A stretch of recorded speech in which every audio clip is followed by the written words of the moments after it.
Okay, hey everybody, my name is Aaron, and this is August 13th, 2013, and today we're going to be interviewing Peter Lindemann, and recently we had a conference about 6 weeks ago in Hayden, Idaho, and we had a handful of speakers there, and we had about 150, 160 people fly in from all over the world to listen to these presentations. Some of them we have already released. We're releasing them about every 2 weeks. The first one was Paul Babcock's presentation, Magnetic Energy Secrets Part 2, which is available at magneticenergysecrets.com. And the second one was Eric Dollard's presentation, which is available at 4quadranttheory.com. And today we're going to be talking to Peter about his... Peter actually had two presentations at the conference. The first one is called Open System Thermodynamics, and another presentation he did was on battery rejuvenation, which that'll be coming out here in a few weeks. So, so at this conference, your main presentation was Open System Thermodynamics. Mm-hmm. Do you want to kind of go over kind of a basic synopsis of what that really means? Sure. First of all, welcome and thank you all for joining us today. The biggest argument against the whole free energy movement has always been that it breaks the laws of thermodynamics. When I got into this field back in the 1970s, that was just like a stone wall. There was just like no way around it. There was no way to understand it. You needed the whole idea of a free energy machine at that point was that you found some new unknown source of energy that you could tap, or that you could tap into permanent magnets in some new way, or something like that. But I mean, that was pretty much the box that we were all just kind of stuck in as far as what we were trying to work on. And back in the early 80s, I developed a number of machines with a machinist and engineer named Michael Knox. And they all had extremely anomalous behaviors, and the biggest trouble we had was just testing them. We didn't really know enough about how to test an unusual machine to really convince ourselves that they were doing what we thought they were doing, but we didn't want to fool ourselves. And it wasn't really until about 1987 when Eric Dollard showed up at the lab that we had in Santa Barbara, which was called the Secret Borderlands Lab. And Eric actually tested some of our equipment, and one of the generators, no matter what we did, we could not get the efficiency below 108%. And we did all the math right, we did everything right, and that was the big aha moment for all of us. We had the real proof that thermodynamics was not, at least thermodynamics the way it was taught to us, was not an absolute limiting case. And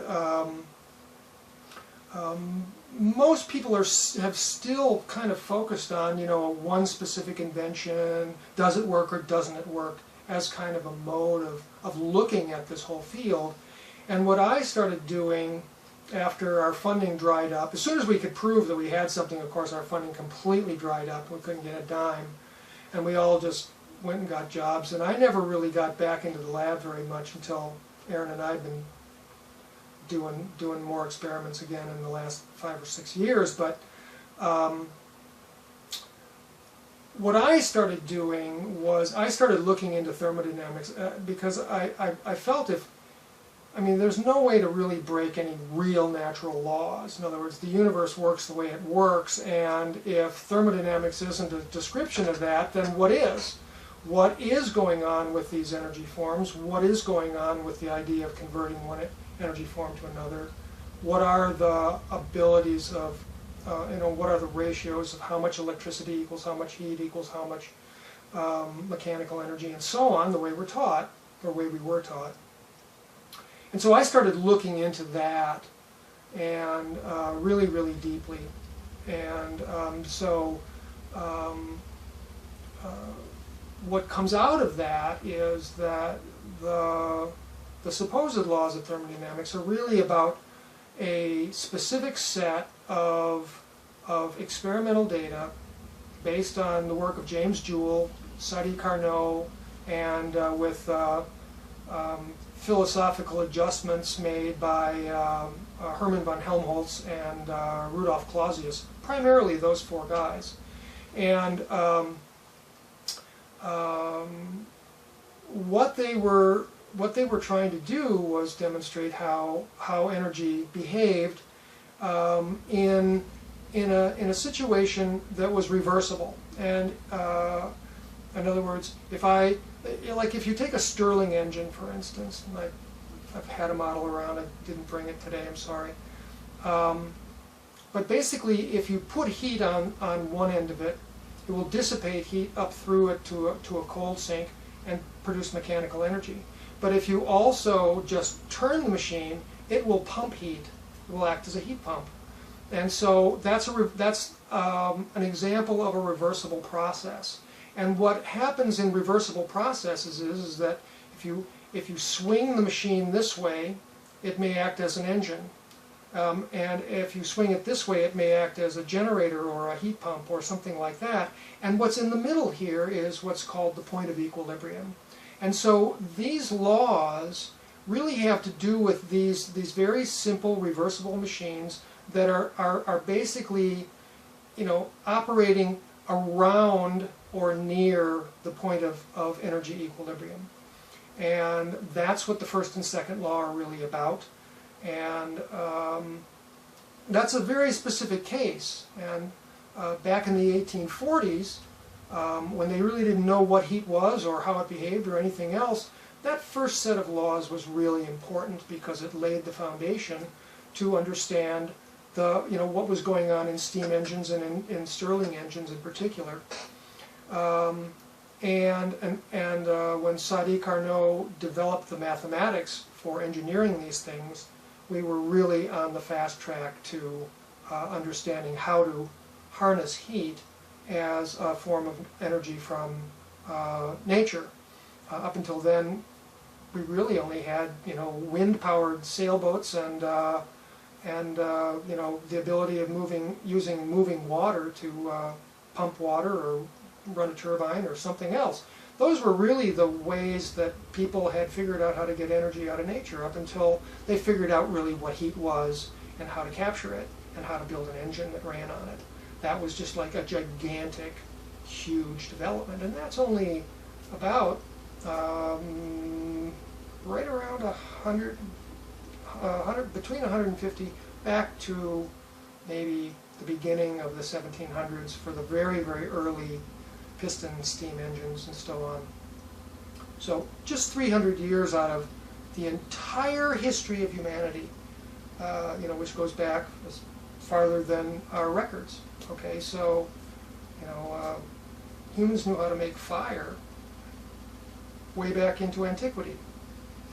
Every race has known how to do it.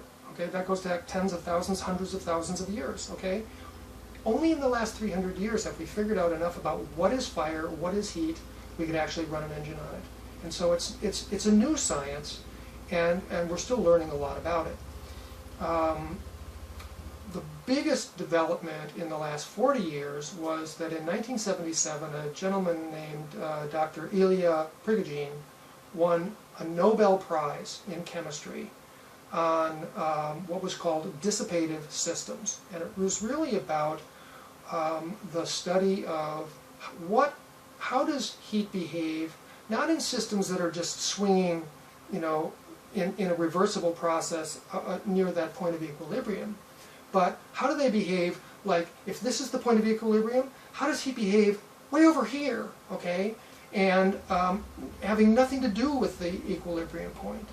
And he found that heat behaves in completely different ways than it does when you're looking at reversible processes. So heat in non-reversible processes and heat in situations not close to equilibrium has a whole different set of behaviors and laws that describe its behavior, and that's what that's the basis of what my lecture is about, to bring you up to speed on the history of thermodynamics and bring you into the 20th century, at least 21st century, on what we really know about the behavior of heat and what can be done.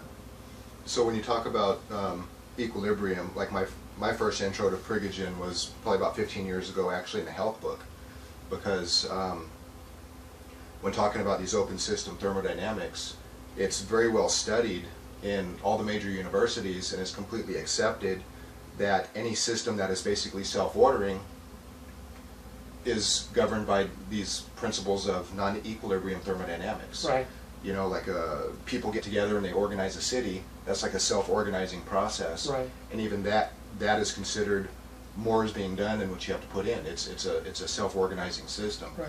And so when you're talking about equilibrium, would you basically say that's at a point when there's no like potential difference, and being an open system, you know, allowing more potential to constantly come in from the environment, it keeps it from coming into a point of equilibrium? Well, there's always the tendency of trying to go back to the steady state. For instance, in an energy system, for instance, what Prigogine recognized was that nature allows the self-organization of energy systems. For instance, the formation of a tornado. I mean, that's way above the general equilibrium point for how much the air is moving and what the temperature is, and so on. But you know, nobody paid to create a tornado, and nobody put up big fans to blow the air around or anything. Nature did that by itself, and that's a very highly organized system. And so what Prigogine said was, you know, and obviously a tornado has, you know, significant thermodynamic aspects to it. You know, cold air dropping through warm air, you know, the jet stream has to give it a swirl and all kinds of other things. But after that, it really ramps up and takes off by itself, which is what this idea of self-organization is in Prigogine's model. And he recognized that anything, the natural world can do this, and does it all the time. And so basically, but eventually the tornado will dissipate again. Okay, so what he recognized was there were two fundamental processes. There was energy organization, there was energy dissipation, and there was the recognition that nature itself could self-organize above the general background equilibrium While levels. it's still dissipating energy. It can dissipate, it can organize, it can, and usually energy is given off by the system during that dissipation.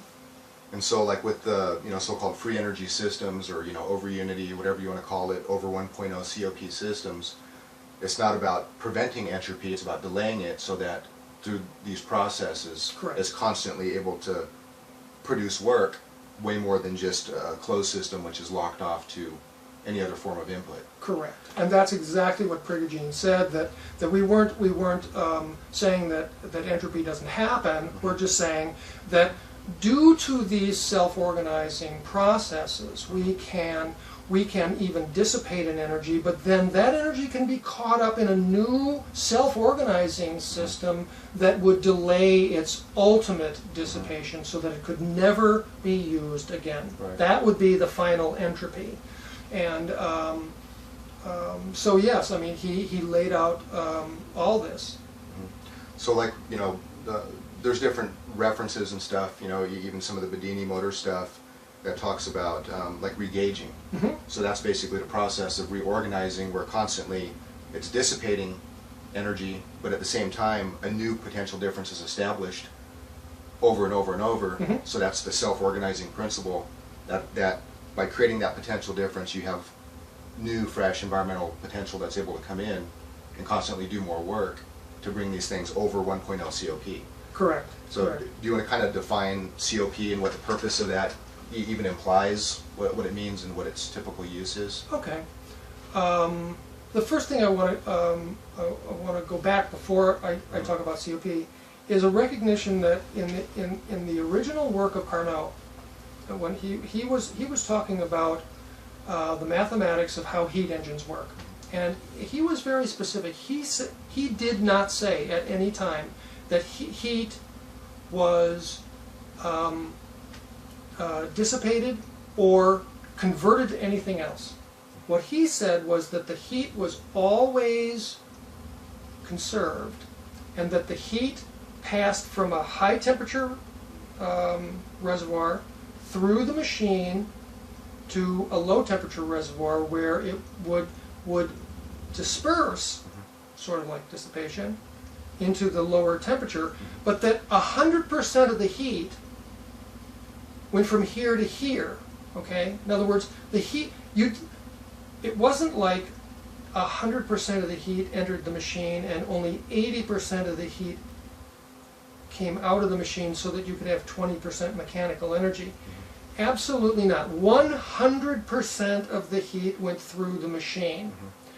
And so it was the temperature gradient difference that really was what you could convert into mechanical energy. Okay, you weren't converting heat; you were converting that temperature gradient. And that's an important thing, because now if we look at a COP, and typically the COP means coefficient of performance, and that terminology was originally developed to describe the action of heat pumps, refrigerators, and air conditioners, and so on, are biggest uses of heat pumps today. Which is completely standard, accepted terminology for... Hopefully you've got one. We wish we had one in this room right now. But what the laws say is that heat will move from a high temperature gradient to a lower temperature gradient. So what a heat pump does is it takes a cycle of a working fluid and it decompresses it on one side and puts it in a radiator, and that makes it really cold. And then so heat from the environment can move into that cold zone. Okay, so and that's what's happening inside your refrigerator. The heat pump arrangement is actually making a radiator that's colder than the temperature of the icebox. And so the heat there can move into that, and then what it does is it comes around to the compressor where it takes all of that fluid and compresses it, and that raises both the pressure of the material and the temperature of the material, and then it puts that out on a second radiator, which is hotter than the room. And then the heat now in that concentrated form can now disperse into the room, and that's how your refrigerator works. It's very straightforward. So it takes advantage of the fact that heat will always move from a high temperature to a low temperature, and so it just creates this working loop that has two zones, one of them that's colder than what you want and one of them that's hotter than the rest of the room. And the amount of energy it takes to run that cycle is way less energy than you can move through the system. And that is what's called the COP, or the coefficient of performance. For a standard refrigerator, the amount of energy you take from the wall to run the compressor, if you took that amount of electricity and put it into a heating element, you would only produce about 1/3 as much heat as the system actually pumps out of the box and into the room. And that's why a typical refrigerator is said to have a coefficient of 3. Okay, which literally means 300% more work in total is done compared to what you're paying for at the wall. I'm moving 3 times more heat than what you're paying for. Than what I'm paying for, exactly. Right. And anybody can go to even EnergyStar.gov or Department of Energy websites, and you can see that it's completely accepted that people are looking for a machine that produces more than what it takes to run it in terms of energy, heat moved compared to what you have to pay for from the wall in a heat equivalent is several 100% more than what you have to put in. So and it's in front of all of us right now. Right. Everybody's got air conditioner, refrigerator, different kinds of heat pumps going on to geothermal heat pumps, you name it. Which the geothermal heat pumps are Some of the better ones are getting into 5 and even over 5. Right. Literally 500% more heat work is being done and moved into your house than what you have to pay for. Right. I mean, that's 500% net gain. Right. Compared to what you're paying for. Right. A geothermal heat pump for your home is absolutely the least expensive way of heating and cooling your house. Right now, that is the state of the art. And so, kind of where the whole concept of COP is accepted in heat pump systems, kind of where this type of where these concepts of open system thermodynamics kind of rubs people the wrong way, that are in the engineering or physics or anything, is that they only admit, or they will only accept, that having something over 1.0 COP can only apply to heat pumps, and it's like a big taboo or a no-no to admit that you can do that with electromagnetic motors, mechanical amplifiers. You can see the Veljko machine is multiple COP. It's not a heat engine. Right. There's no heat involved. It's just purely mechanical.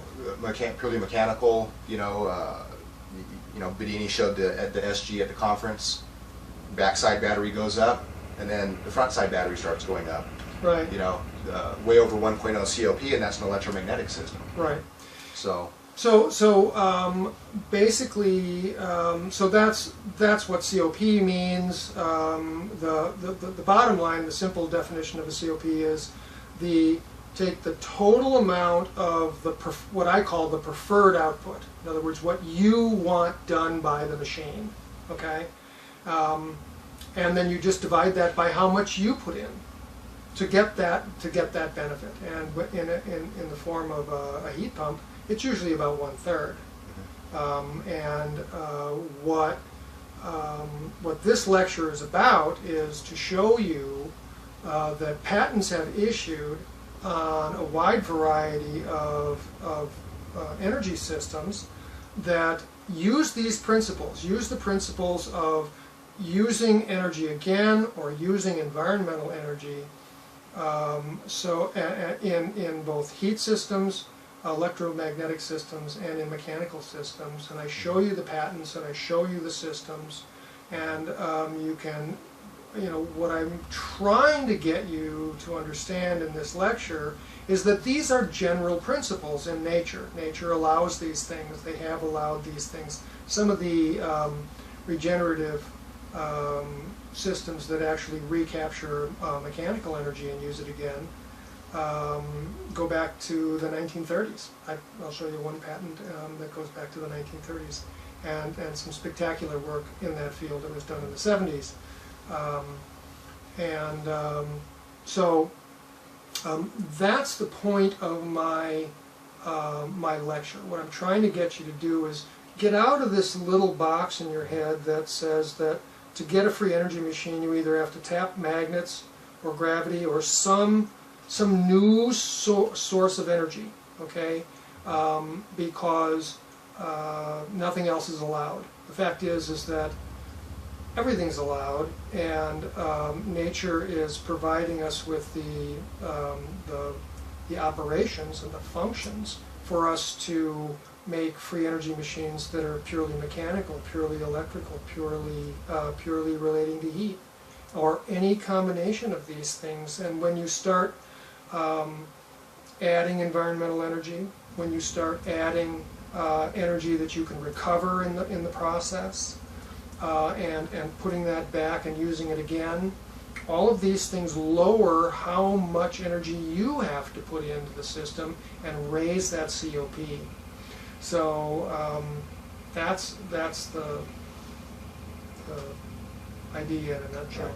Yeah, because I mean, every single system, no matter what it is, that is over 1.0 COP, and say not including heat pumps, everything that we've been working on, that we personally build, or that we have witnessed running, that's over 1.0 COP, and mechanical systems, electromagnetic, whatever, they're all operating under the exact same principles. Right. So understand, and I've always thought that one of the most important things anybody in this field can understand is the difference between open and closed systems. Yeah. Because if they don't know that, they're kind of shooting in the dark, because they're still operating on the mentality of closed system thermodynamics they're learning in the book, and they're trying to find a way around it. Right. When in reality, there's not one single natural system in the universe that closed system thermodynamics in the textbooks even apply to.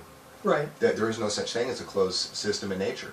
Correct. And so, That's one of the things I point out is that even the idea of the closed system where you put the energy in and the machine puts the energy out at some supposed conversion rate, but they always say the reason you can't make a perpetual motion machine is because there's always going to be some loss, some friction in the bearings, some heat loss at the transistors, something that's dissipated into the environment. Okay, so what they're saying is that their closed systems are open to the environment at the output side.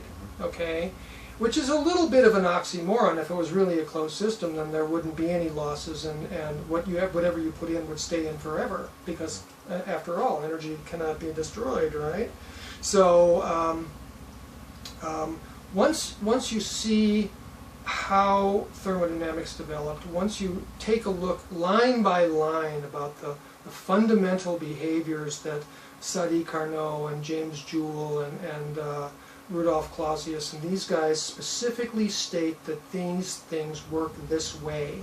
And when you put those to the test on the bench, you find that they don't quite do that. And that's what we've done, and that's the evidence that I bring forward in this lecture. and basically, not only just being, scientifically minded or mechanically inclined, you basically have to become a historian to dig into it to see, what the facts are. Well, that became a huge history lesson. Yeah, that became my role anyway. Hopefully you don't have to become a historian and dig into this stuff for 25 years, because Well, you give the references. I give the references and everything. We're actually trying to teach you these things and show you methods. But the one thing I can say is I really think this is one of the most important lectures I've ever given. This is really the overview that I approached the entire field by at this time, and I just wanted to give you that advantage. I really believe that if you learn this material, you'll never look at the free energy field the same again. Yeah, it becomes so obvious. Yeah, I mean, I tell people that I see free energy dripping off the walls all the time, and I don't know that almost any process that doesn't have some sort of regenerative, characteristics to it. Right. So anyway, that's it in a nutshell. What I'm going to do real quick is pause the camera. Great. On the last interview that we did with this GoToMeeting system, I wasn't able to record it very well on the computer, so I have a camera. I'm just going to pause that real quick so the file doesn't get too big, Right. and then I'll restart it, but we'll stay live right here for a second. We'll stay live, and what you can do is, if you've got any questions, we've laid the groundwork here for about a half hour. Okay, so let me pause this real quick. I'll see if I can pick the voice Sure, question sure. and see how that works. Okay, let's see if we can take some voice questions here. Hello, Bob. Are you there? Yeah, I'm here. Hey, Great. yeah. So you have a little hand raised there. Do you have a question for Peter? At this point, it's pretty fascinating. I'm really, I've been working a lot with these heat pumps. I work at the College of Marin. We have these thermo, and they're maglev. They're made by Multistack, and they're pretty fascinating as far as their efficiencies. And I think that might be one of those 5 times COPs that you were talking about. Mm-hmm. But they're like 150-ton compressor, and they're like 6 inches to 12 inches long. It's pretty amazing. That's really high energy density there. That's fantastic. Thanks for sharing. Hello, is Curtis Briley there, or Briley? Yes. Hi, do you have a question for Peter? Hello, Peter. Hi. My name is Curtis, and a lot of the people that are trying to push free energy are going the route of getting patents, and they don't want to release information. Right. But people like Bedini and some other people, Patrick J. Kelly, I believe, has put out various publications. He's trying to get people to go the route of putting it into the public domain so that everybody has that? Can you specifically mention types of systems that we can follow, that we can make to prove to ourselves? That's my question. Sure. One of the reasons I put this lecture together, it cites a wide variety of patents that are already in the public domain. I believe that individual inventors should be left to decide the wisdom of that route by themselves. I will tell you that that for most inventions, patenting is still the best route that I know of, and here's the reason. You probably have a smartphone, and I can guarantee you if the ideas for making smartphones had been published instead of patented, you wouldn't have one, because it just takes an awful long time for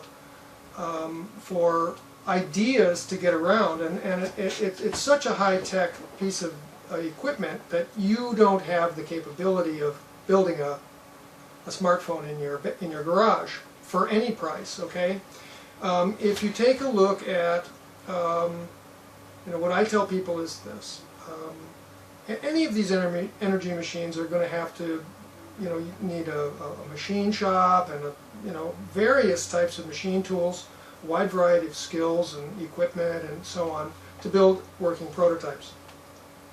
That is well above the general garage level enthusiast.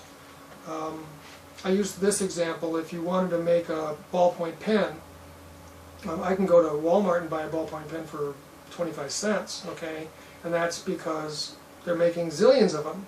But if I went into my machine shop to build a one-off ballpoint pen from scratch, parts, it would probably cost me somewhere between $500,000 and $1 million, and maybe take 6 to 12 months.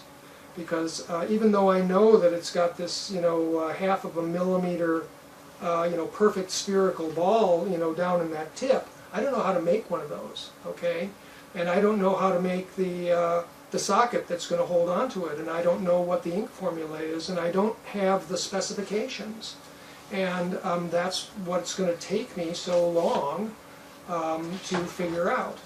So, we're moving in the direction where enough technology is in people's hands where open sourcing things might work for technology, but so far it's only worked really for software, something that somebody can just type on their keyboard and get it to work. If we ever, maybe in the next 5 years,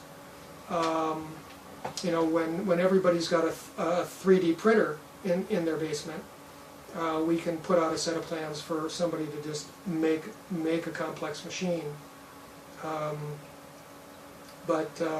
So we're not quite there for open systems to work.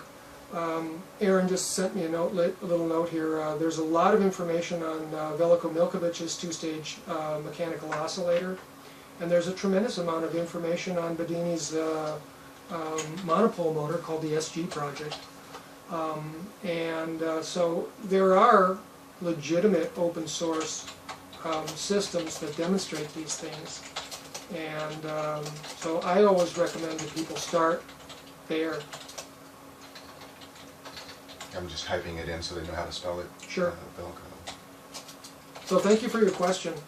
It's complicated. I think if somebody wants to open source something, then I would do everything I could to help them. And if they want a patent and try and go, the standard routes with funding and manufacturing, mass manufacturing, then I would try and help them with that too. When you're not the inventor, it's really not up to us to tell the inventor how to handle it. It's their life's work quite often, and they should be free to bring it to the world in the way they choose. How's Veljko's last name spelled? No. Milkovic.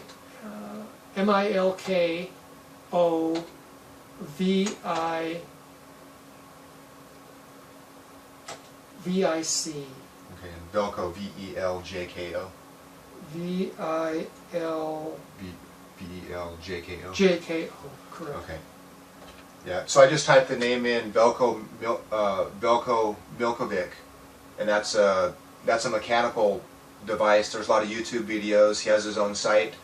That device is over 1.0 COP. It's a mechanical system, and that's probably one of the easiest things for somebody to build. Well, it's easy to build. It's more difficult to get going. I've been to Serbia and been in Veljko's lab. I have seen his working models, and they absolutely do everything he says they do. I guarantee you that. I've been there. I've tested them. They do it. The trick to building a working two-stage oscillator, as he calls it, is to get the two oscillators to operate in a harmonic resonant fashion. In other words, you've got a pendulum swinging on a balance beam, and you've got a balance beam that's going like this, and so what has to happen is that the oscillatory moment arm of this movement and the oscillatory moment arm of this movement must be synchronized exactly, and when they are, the energy available over here at this end of the rocker arm goes through the roof, and the amount of energy dissipated at this is just a very small amount. Most over about 90% of the energy is conserved. Okay. Dear Peter, my name is Jeroen van Straten from Global BEM Breakthrough Energy Movement. Do you think 3D printers will play an important role for breakthrough energy inventors? And you did mention that. I did. I think it's possible. Okay, they're saying it's going to be the next big thing. You know, the next biggest thing since the internet. That's yet to be proved, but there are definitely some interesting trends there. It will really boil down to whether or not some clever inventor can come up with a very, very simple energy machine. I have been anticipating these things for some time and have been moving most of my work towards mechanical systems as opposed to the electrical, the complex electrical systems.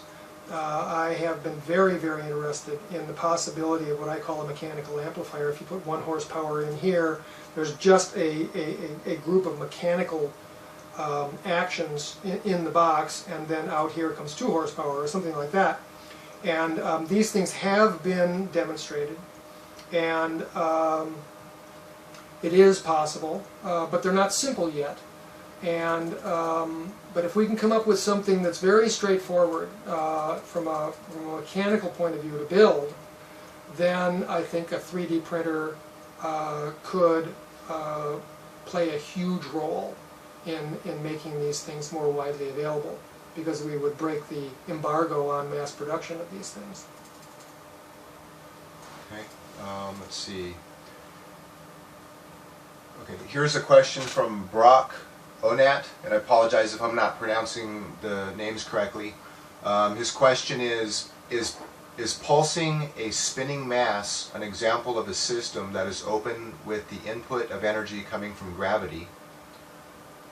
It seems that the pulsed masses are the third rail of suppressed systems.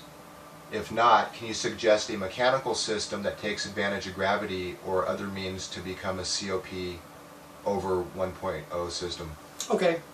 I don't... in my early days, I worked with a gentleman named Bruce DePalma, and unfortunately he died in 1997, and many of you may not know much of his work. But he was the first to prove that that the property of inertia is not a property of mass, but is actually a property of space. And this is a very, very important discovery. And what it means is that simply by rotating an object, you polarize the inertia of that space. And typically, we look at the perimeter of that event and say that there's the appearance of centrifugal force out on the perimeter. But what DePalma discovered is that not only does the force on the perimeter rise, but also the force at the axle lowers. And this is what's so important. So it's not just a situation where the force on the perimeter rises. There's actually a radial gradient of inertial distribution. And what that means is that you can create some very, very simple things that can prove that you can use centrifugal force as what I call a force multiplier in a wide variety of very simple systems. Let's take a look at a hydro turbine, for instance, a water turbine. You may know what a Pelton wheel water turbine is. It's a wheel that has little cups on it, a whole bunch of little cups all around like that. And when you spray water at these cups, it forces the wheel to go around. And that's a useful design within a certain power range, and Pelton wheels are well known in the hydro industry. However, if you want to take advantage of centrifugal force as a force multiplier, what you want to do is you want to build a machine that looks kind of like the Pelton wheel, except it's inside out. What you want to do is you want to bring the water down into a wheel that has nozzles on it around, and then the cups of the Pelton wheel are stationary around it. So what happens is that the force of the water comes down, it starts spinning, it starts forcing the water out the nozzles. They have a reaction torque against the cups, and this starts spinning. And as this spins up, what happens is that the centrifugal force in that arrangement starts making the water come out with higher and higher and higher force, because now the weight of the water isn't the only thing that's creating the pressure at the nozzle. Now the weight of the water plus the centrifugal force is creating how much thrust that nozzle can generate, and therefore you can build a water turbine that uses less water and produces the same amount of mechanical energy just by taking the idea of a Pelton wheel and turning it inside out and making the nozzle spin instead of the cups. So that's one way of doing it. Okay, another question? Sure. Okay, here's a question question from Steve Stucker. How about the levered systems, lead in, lead out types, using some of the research of Russia, using like multiple pendulum multiples of pivot? Anyone looking at this currently is using multiple pendulums? The lead in, lead out ideas are coming out of China, as far as I understand. Yes, Lawrence. Yeah, and I have not studied those things. I have considered those to be, I just, there's only 24 hours in a day, and I have not studied those materials. I have found the answers that work for me elsewhere. Now those systems may well have a lot of commonality to what we're talking about, and that would be for you to decide. But I'm really not qualified to comment on the lead-in, lead-out stuff and some of the other stuff that's happening in Russia that I'm not familiar with. I'm sorry. Good question. I just don't know. Let's see.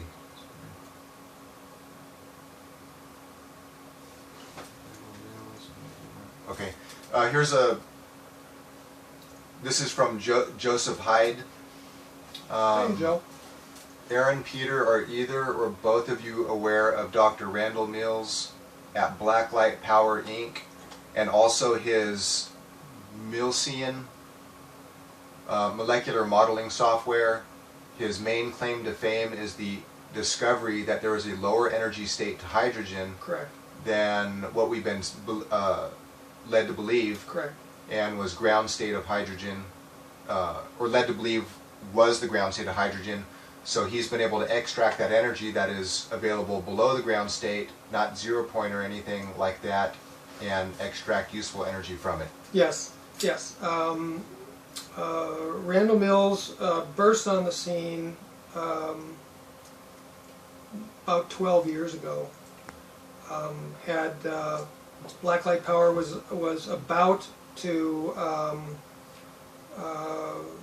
do a stock offering on the Nasdaq, and their goal was to raise $100 million.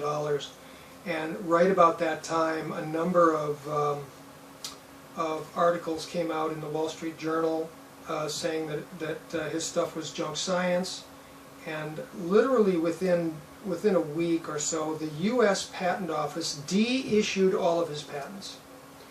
It was the first time I'd ever seen that kind of thing happen right out in the open. But with his patents no longer valid, the company didn't have any valuable property to use as collateral for the stock float, and the whole thing came apart. So he was attacked pretty ruthlessly to stop him.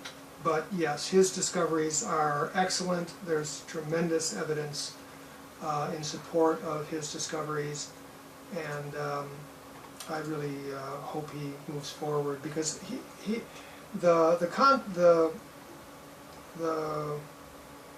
ramifications of his discoveries are not just in the possibilities of energy production, but in a whole new family of chemical compounds that take advantage of these lower state elements, not just hydrogen. Brilliant work, really. Okay, this is from John Barton.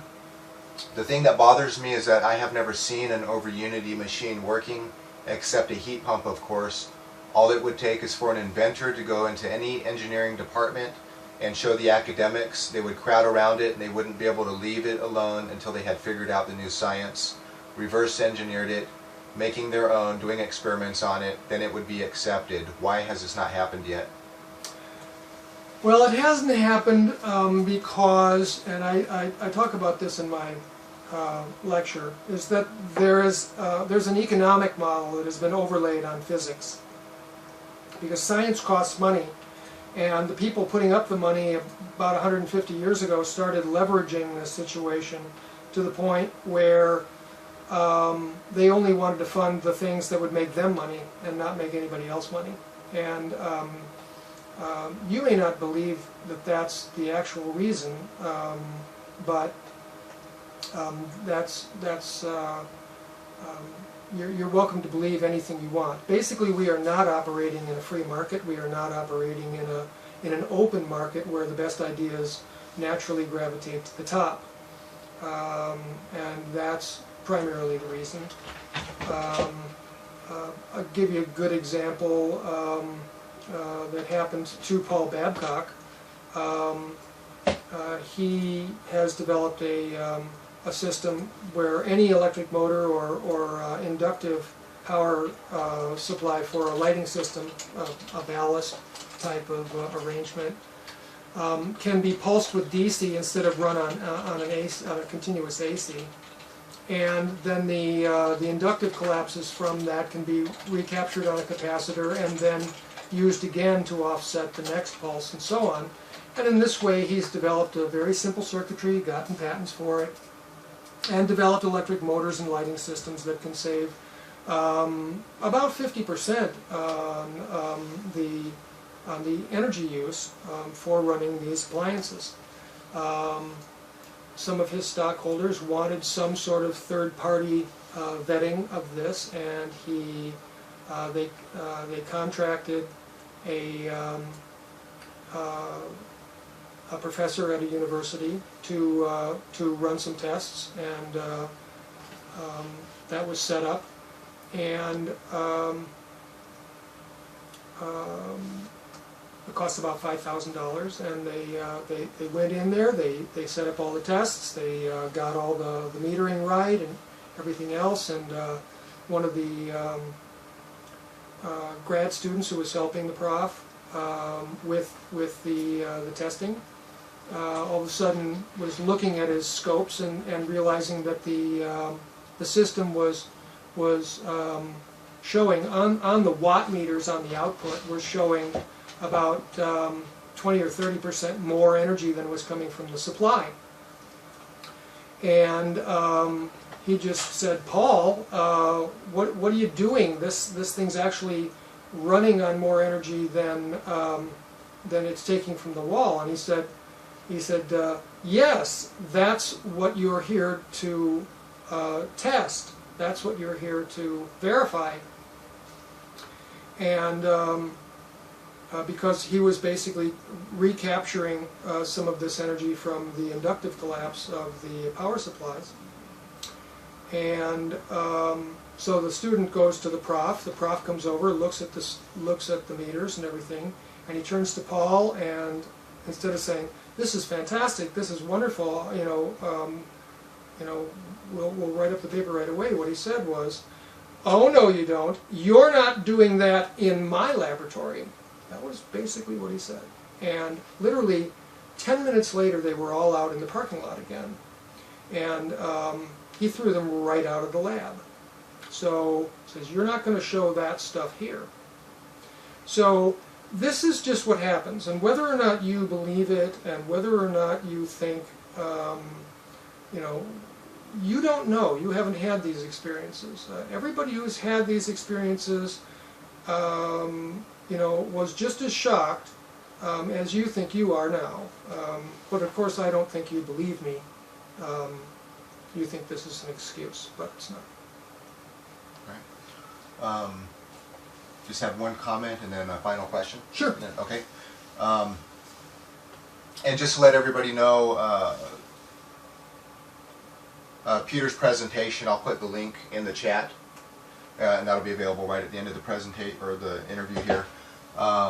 Joseph Hyde just mentioned some stuff about a YouTube video. We won't be able to get to watch that right now, but just commenting that the whole universe seems to be open or perpetual motion machine. And then he also mentions Professor Eric Laithwaite. Laithwaite, yes. With his gyroscope Absolutely. experiments. Yeah, Laithwaite has demonstrated changes in gravity, lighter than, machines losing weight during operation, these kinds of things. Lifting a huge... Yeah, absolutely. Lifting a huge weight. Those patents go back to, the 80s. And in fact, DePalma was in contact with Professor Laithwaite during the 80s. And even Bruce DePalma developed a machine he called the force machine, which weighed less on an industrial scale when it was operating than when it was not operating. So yeah, these things are possible. Okay. Have been done. Then one final question. My name is John Sale. Peter, are you familiar with the work of David Squires, EE?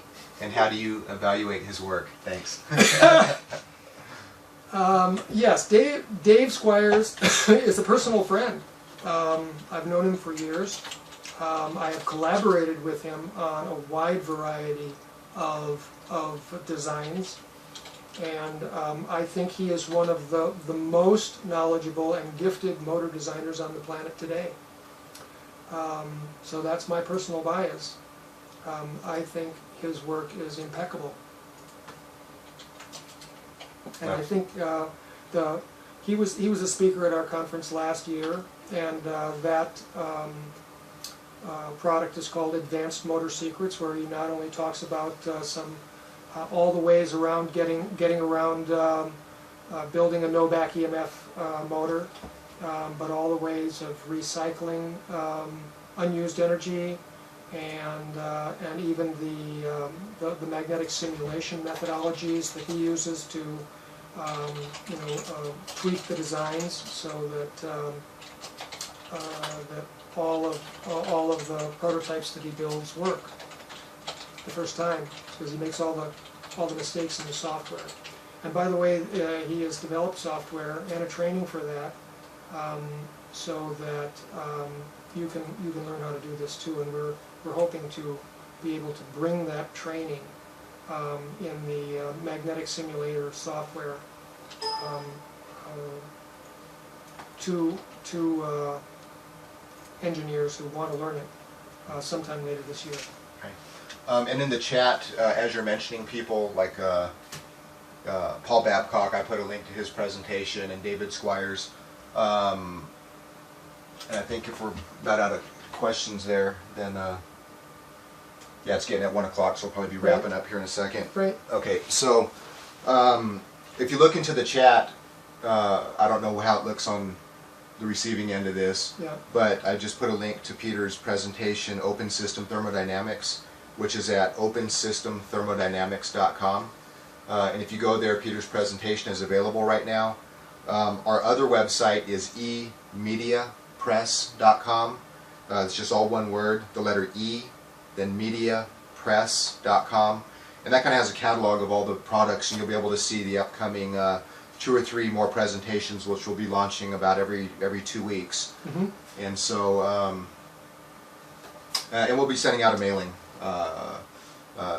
If you're on this presentation because you received an email yesterday about this, I'll be sending out another one with a link to the to Peter's presentation in case you can't find it in the chat. Right. So yes. Thank you so much for joining us today. Everybody. Yeah, and hope you learned something, and really want to bring everybody up to speed on this whole idea of the open systems science, because it relates to just everything. You'll be really surprised.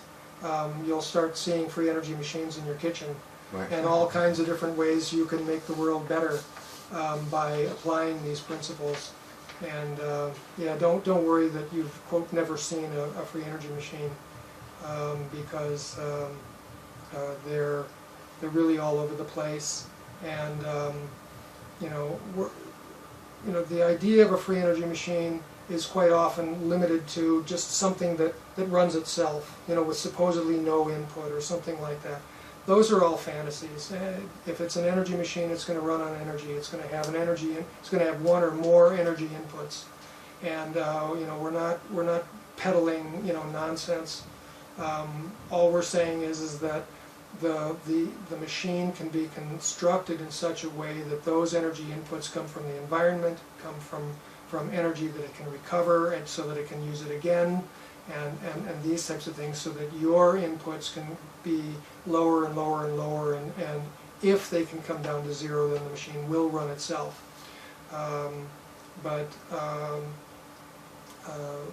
Saving 98%, on a process, so you only have to put in 2% of the energy to get 100% of the benefit. That's really pretty low cost energy, and I think what you should be looking at is gradients of efficiency. Okay, we want to be able to start saving energy. So if we buy our standard water heater right now with very low insulation, if I heat my water up at 10 o'clock this morning, right after I took my shower, it's probably cooled off already before I use any to wash the evening dishes. So that energy was 100% wasted. Okay, and what we want to do is we want to start using the energy, not just buying it and throwing it away. We want to buy it, and if we have to store it, we want to be able to store it efficiently. If we are going to use it, then we want to use it efficiently. I mean, it's a famous known fact that the gasoline engine in your car uses about 20% of the heat quotient of your gasoline and turns that into mechanical energy, and the rest of the heat goes out the radiator and the tailpipe, which basically means that you're wasting, you're purchasing 100% of the heat quotient of the gasoline, and when you burn it, you throw 80% of that away, and you've been perfectly fine with that your whole life, okay? So the idea is that we want to do better than that, and get out of this silly little box that we're looking for new, sources of energy. What we're trying to do is raise the efficiency of everything so that our inputs go down, and that's where the real free energy is. That's why nobody's finding it. That's why people come on here and say, I've never seen one, they probably don't exist, because you're looking in the wrong place. It reminds me of the old joke. A man on a dark night comes up to a place where there's a street light, and there's somebody looking around on the ground, and he says, well, what are you doing? He says, I'm looking for a coin, and a silver dollar that I dropped here, and the guy says, well, where did you drop it? And he says, well, I dropped it about 20 feet over there in the dark, but I thought I'd come over here and look under the light. Quit looking where there isn't any energy and start looking where all the energy is, and that's all I can. That's the message. Right. Okay. So thank you very much for Okay, joining thank us. you, everybody. Yeah, take care. Okay.